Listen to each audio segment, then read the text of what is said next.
Hello, welcome back to our channel India agriculture academy. तो जिन बच्चों का MPPAT का एग्ज़ाम था उसके बारे में आज हम कंप्लीट का डिस्कशन करने वाले हैं कि जिनका रिजल्ट आया है, जिसकी रैंक ज़्यादा है, जिसकी रैंक कम है, उनको किस कॉलेज में एडमिशन क्या मिलेगा। ठीक है, तो आप लोगों के मन में बहुत सारे क्या डाउट हैं कि हमारा सिलेक्शन होगा, हमें कोई कॉलेज मिलेगा या नहीं मिलेगा। यहाँ पे मैं बहुत ही इंपॉर्टेंट वीडियो आप लोगों के लिए लेकर आया हूँ। तो आइए डिस्कशन करते हैं आपके सबसे पहले रिजल्ट के क्या बारे में। जो आपका रिजल्ट आया है इसमें सबसे पहले आपको क्या जो परसेंटाइल है उसको मार देना है गोली, उससे कोई मतलब नहीं लेना। जो आपकी रैंक है वो डिसाइड करेगी कि आपको कौन सा कॉलेज यहाँ पे मिलने वाला है। ठीक है, तो सबसे पहले हम जानेंगे यहाँ पे कि टोटल नंबर ऑफ कैसे सीट्स कितनी है आपकी 1347, जिसमें JNKV में 831 हैं, RBSKV में कितनी 396 है और महात्मा गांधी वाली में कितनी है 120, चित्रकूट वाली में 120 सीटें हैं। ठीक है, इसमें कुछ क्या पेमेंट सीट और कुछ यहाँ पे फ्री सीट हैं। पेमेंट सीट और फ्री सीट में क्या अंतर होता है? फ्री सीट मतलब आपके 12,000 रुपये यहाँ पे प्रति वर्ष यहाँ पे क्या लगने वाले हैं। हर साल कितने लगने वाले हैं? 12,000 रुपये आपके क्या लगेंगे। उसमें भी आपको क्या स्कॉलरशिप क्या मिल जाती है। और जो आपकी क्या पेमेंट सीट होती है उसमें आपके 80,000 रुपये यहाँ पे क्या लगेंगे। इसमें भी अगर जो बच्चों की परसेंटेज 75 प्लस है या मेधावी क्या छात्र हैं, ठीक है, तो उनको यहाँ पे क्या मिल जाएगी, स्कॉलरशिप क्या मिल जाती है। मतलब जो 80,000 पेमेंट में लगते हैं उनको भी यहाँ पे लगभग स्कॉलरशिप मिल जाती है। तो पेमेंट सीट कितनी 119 और जो फ्री सीट है वो कितनी 712 हैं। इसी प्रकार से RBSKV में कितनी है, यानी कि राजमाता विजय राजे सिंधिया में कितनी है, तो 66 यहाँ पे क्या फ्री सीटें हैं, मतलब पेमेंट सीटें हैं, और 330 यहाँ पे क्या फ्री सीट हैं। महात्मा गांधी की अगर बात करें तो ओनली 40 यहाँ पे क्या पेमेंट और 80 यहाँ पे कितनी फ्री सीट्स हैं। ठीक है, तो ये क्या था सीटों का गणित। ठीक है, अब हम बात करते हैं यहाँ पे क्या कट ऑफ के बारे में। तो कट ऑफ यहाँ पे क्या इस बार हाई जाएगा, मतलब हाई मतलब पिछले 2024 के अकॉर्डिंग, पिछले 2024 के कट ऑफ के अकॉर्डिंग यहाँ पे हाई जाएगा, क्योंकि पेपर जो था आपका इजी टू मॉडरेट था। क्योंकि जो आप पेपर देकर आए हैं वो कैसा था, इजी टू मॉडरेट था। तो 2024 के कंपैरिजन आपका जो कट ऑफ यहाँ पे जाने वाला है हाई जाने वाला है। ठीक है, तो यहाँ पे हम क्या कट ऑफ के बारे में क्या डिस्कशन करेंगे, इसके बाद आपको आगे यहाँ पे काउंसलिंग के बारे में बताएंगे। ठीक है, तो ये कट ऑफ किसके लिए है, ये BSc AG, जिन बच्चों का एडमिशन BSc AG में होना है उनके लिए यहाँ पे क्या है कट ऑफ है। जैसे फर्स्ट राउंड का आपका कट ऑफ और सेकंड राउंड यहाँ पे मैंने गैप करा है, और थर्ड राउंड यानी कि फाइनल कट ऑफ आपको कितना जाने वाला है। तो फर्स्ट राउंड का जो आपका कट ऑफ जाने वाला है, जैसे मेल की अगर बात करें और फीमेल की, तो UR में कितना 105, फर्स्ट राउंड का कट ऑफ 105 जिसके नंबर होंगे उनको यहाँ पे कोई ना कॉलेज लगभग अलॉट होने वाला है फर्स्ट राउंड की जो काउंसलिंग हुई। ठीक है, फीमेल का कितना 90। इसी प्रकार से UR, ये फर्स्ट राउंड का पहले हम देख लेते हैं। ठीक है, इसको अभी आप भूल जाइए थर्ड राउंड को, फर्स्ट राउंड का पहले हम देखेंगे इस साइड वाला। ठीक है, फर्स्ट राउंड में जो OBC वाले हैं उनका कितने में 100 में, और फीमेल का कितना 95 में। EWS की बात करते हैं तो यहाँ मेल का जो है वो 95 और यहाँ पे EWS में कोई कैटेगरी नहीं होती है फीमेल की। इसी प्रकार से अगर हम बात करते हैं SC का, तो ये SC मेल का क्या है 90 और फीमेल का क्या है 80। ST की अगर बात करते हैं तो 80 नंबर जिसके हैं वो फर्स्ट राउंड की जो काउंसलिंग होने वाली है उसमें क्या है आ सकते हैं, और 75 जिनके नंबर हैं फीमेल में। इसी प्रकार से जो लास्ट यानी कि फाइनल कट ऑफ आपका होने वाला है, मेल की अगर हम बात करें तो 95, फीमेल का क्या है 80, और मेल जो OBC मेल है उनका क्या है जो फाइनल कट ऑफ जाएगा यहाँ पे थर्ड राउंड में। ठीक है, थर्ड काउंसलिंग में जो होगा थर्ड राउंड में तो 90, और फीमेल का कितना 85, और EWS का कितना लगभग 89। SC की बात करें तो यहाँ पे 85 और यहाँ कितना 75। ST की बात करें तो 78 और कितना 72, और जो हैंडीकैप्ड है उनका 50 से 60। ठीक है, तो ऐसे कैंडिडेट जिनका नंबर इतना है उन्हें थर्ड राउंड का क्या वेट करना चाहिए। ठीक है, तो ये एक क्या कट ऑफ था। आप इसका क्या स्क्रीनशॉट भी ले सकते हैं और अपने क्या नंबर मिला सकते हैं कि जिसके जितने क्या नंबर हैं तो वो स्टूडेंट यहाँ पे क्या कुछ क्या वेट कर सकते हैं। इसके बाद हम बात करें यहाँ पे कि आपकी जो क्या है इसके बाद रिजल्ट आने के बाद आपकी क्या काउंसलिंग होगी 1 वीक के बाद, 1 वीक के अंदर आपकी क्या काउंसलिंग होगी।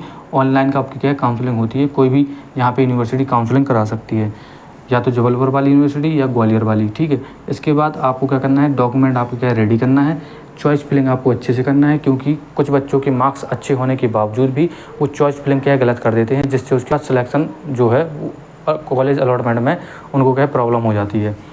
इसी प्रकार से आपका क्या कॉलेज अलॉटमेंट होगा यहाँ पे रैंक के अकॉर्डिंग, मतलब आपकी जो डिग्री यानी कि BSc, जैसे BSc एग्रीकल्चर, BSc हॉर्टिकल्चर, और आपकी कितनी रैंक है, इन सभी चीज़ों को देखते हुए आपको क्या कॉलेज अलॉट किया जाएगा। ठीक है, इसके बाद जो 95% के सीटें हैं वो आपका क्या है फर्स्ट राउंड में ही फिल हो जाती हैं। बाकी जो सीटें बचती हैं वो सेकंड और थर्ड राउंड तक यहाँ पे क्या जाती हैं।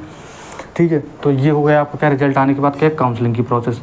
अब जैसे हमने यहाँ पे क्या कुछ यहाँ पे एनालिसिस किया है कि 2024 में और क्या 25 में, जैसे यूआर के 2024 में अगर 89 नंबर आए थे तो उसका रैंक 1200 लगा था, यानी कि 2024 में 89 नंबर आने पर उसका रैंक कितना था, 1200 था। वहीं 25 में अगर हम बात करें तो 91 नंबर भी ज़्यादा हैं, फिर भी रैंक यहाँ पे क्या है काफ़ी ज़्यादा बढ़ गई है। तो यहाँ पे उसी हिसाब से आपका कट ऑफ यहाँ पे ज़्यादा जाने वाला है। जैसे यूआर में और भी 2 बच्चों के मैंने देखे कि 100 नंबर पे उसकी 800 से 805 के आसपास का रैंक चली गई है। 95 में उसकी रैंक कितनी 1000 का रैंक यहाँ पे है। इसी प्रकार से ये सारा एनालाइज है, आप इसका स्क्रीनशॉट के देख सकते हैं कि 2024 और 2025 में उसकी रैंक कितनी गई है। ठीक है, तो अब हम यहाँ पे बात कर रहे हैं कुछ स्टूडेंट के यहाँ पे क्या डाउट है, जैसे कि पेमेंट सीट यहाँ पे क्या शो नहीं हो रही है। तो आपने फॉर्म फिल करते समय यहाँ पे पेमेंट सीट का ऑप्शन फिल नहीं किया था, इस वजह से आपकी जो पेमेंट सीट है वो शो नहीं हो रही है। आगे अगर हम बात करें यहाँ पे किस रैंक तक आपको क्या सिलेक्शन हो सकता है, किस रैंक तक आपको क्या वेट करना चाहिए, सभी कैटेगरी की अगर हम बात करें तो 1500 से 2700 रैंक, 1500 से कितनी 2700 रैंक, जिसमें जो यूआर की रैंक है अगर 1200 रैंक तक है आपकी तो आपको थर्ड काउंसलिंग तक वेट करना चाहिए, थर्ड राउंड तक। ओबीसी की रैंक अगर आपकी क्या है 1600 है तो आपको क्या है यहाँ थर्ड काउंसलिंग तक वेट करना चाहिए। ईडब्ल्यूएस की रैंक अगर आपकी 1670 तक है तो आपको वेट करना चाहिए। एससी की अगर 2100 रैंक है तो वेट करना चाहिए, और एसटी की अगर 2700 रैंक तक है तो आपको क्या वेट करना चाहिए। अब कुछ स्टूडेंट कहेंगे सर इतनी 2700 रैंक तक कैसे सिलेक्शन हो सकता है, क्योंकि सीटें तो ओनली क्या 1300 क्या 47 हैं। तो क्या है यहाँ पे जैसे UR, OBC, SC, ST, EWS की कैंडिडेट क्या है जो जिनके नंबर क्या अच्छे हैं तो वो क्या अच्छी रैंक में आ गए हैं, उनकी सीटें तो क्या लिमिटेड है, तो उन बच्चों को यहाँ पे क्या है बाहर किया जाएगा। और जिनकी सीटें जितनी हैं एससी, एसटी, ओबीसी की, तो उनको यहाँ पे रैंक के हिसाब से उनको क्या है कॉलेज अलॉट हो जाएगा। ठीक है, जैसे कि आपने जो यहाँ पे क्या रैंक वाली देखी होगी पीडीएफ, अगर नहीं देखी तो मैं अपने टेलीग्राम चैनल पे यहाँ पे क्या सेंड कर दूँगा। तो इसके बाद अगर आप बात करें कि 2700 रैंक के ऊपर, अब 2700 रैंक की जिसके ऊपर ज़्यादा है, ठीक है, तो वो क्या करें तो इसकी मैं आपको बताने वाला हूँ। इसके पहले जिसकी रैंक अगर इतनी है कैटेगरी के अकॉर्डिंग, अगर आपकी रैंक इतनी आ रही है तो आपके लिए क्या है आयोग का नोटिफिकेशन क्या जारी करेगा, यानी ईएसबी एक नोटिफिकेशन जारी करेगा कि इन स्टूडेंट को क्या करानी है, काउंसलिंग क्या करानी है। मतलब ऐसे स्टूडेंट जिनकी रैंक इतनी है उनको क्या काउंसलिंग क्या करानी है। इसके बाद अगर आपकी रैंक कितनी, अगर आपकी रैंक है 2700 से क्या ज़्यादा है, 2700 से अगर आपकी रैंक ज़्यादा है तो आप लोग बिल्कुल भी क्या समय बर्बाद ना करें। आपको कोई भी कॉलेज यहाँ पे मुश्किल से ही अलॉट हो पाएगा। तो ऐसे स्टूडेंट अगर बीएससी एग्रीकल्चर करना चाहते हैं और अपना साल बर्बाद नहीं करना चाहते हैं तो आपके लिए बहुत सारे क्या कॉलेज है जहाँ पे 12,000 रुपये एक साल में क्या लगते हैं, आप वहाँ से भी बीएससी एग्रीकल्चर क्या कर सकते हैं। ठीक है, और जिन स्टूडेंट को अगर तैयारी करना है तो वो एक साल क्या तैयारी करके नेक्स्ट ईयर क्या फिर से पीएटी का एग्ज़ाम देके एमपी में कहीं भी क्या है पीएटी में अच्छे नंबर ला के अपना जो बीएससी एग्रीकल्चर में है अपना क्या लक्ष्य पूरा कर सकते हैं। लेकिन जिन स्टूडेंट को क्या साल भर क्या नहीं करनी है और इसी साल एडमिशन क्या लेना है तो उनके लिए बहुत सारे क्या कॉलेज हैं। ठीक है, तो अगर आप लोग भी अगर किसी भी कॉलेज में एडमिशन लेना चाहते हैं और वहाँ की फ़ीस क्या है बहुत ज़्यादा है, क्योंकि अपने एमपी यूपी में बहुत सारे ऐसे कॉलेज हैं जहाँ की फ़ीस क्या है बहुत ज़्यादा है, प्राइवेट कॉलेज हैं। ठीक है, तो अगर आप लोगों को साल बर्बाद नहीं करना है और अपनी कम फीस के साथ बीएससी एग्रीकल्चर क्या करना है तो आप लोग इस नंबर पे कांटेक्ट क्या कर सकते हैं। नंबर है 8959207879। इस नंबर पे आप कांटेक्ट कर सकते हैं अगर आपको बीएससी एग्रीकल्चर करनी है 12,000 रुपये पर ईयर और अच्छी एजुकेशन के साथ। तो मैं आपको कुछ क्या गाइड करूँगा।